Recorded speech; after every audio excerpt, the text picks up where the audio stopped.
Pang-abot na naman nga itong si Dara at si Minchi nang malaman nga ni Minchi na sinaktan na naman nga ni Dara ang kanyang minamahal na anak na si Jenny. Kaya naman nga't sinugod ang nga agad ni Minchi itong si Dara at nagpang-abot nga sila. Kinausap nga ni Minchi itong si Dara, subalit si Dara nga ay sinabi nga niya kay Minchi na sana hindi na nga lang nabuhay itong si Jenny.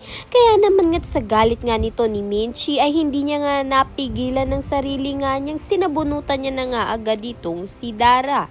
Pinigilan naman nga ito ni Perry, subalit sumabog na nga sa galit itong ang si Minchi at hindi niya na nga ito mapigil.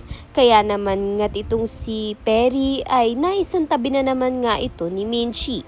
Sa kabilang banda naman nga kung nagwawarlahan nga itong si Minchi at si Dara, ito naman ngang si Megan at si Jenny ay nagkaroon nga ng kasunduan na hindi nga sila mag-aaway kahit na nag-aaway nga ang kanilang mga ina.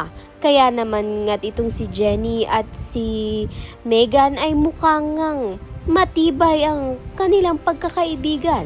Kaya naman nga't yan at iba pa ang dapat nating pakaabangan. Maraming salamat sa iyong panunood.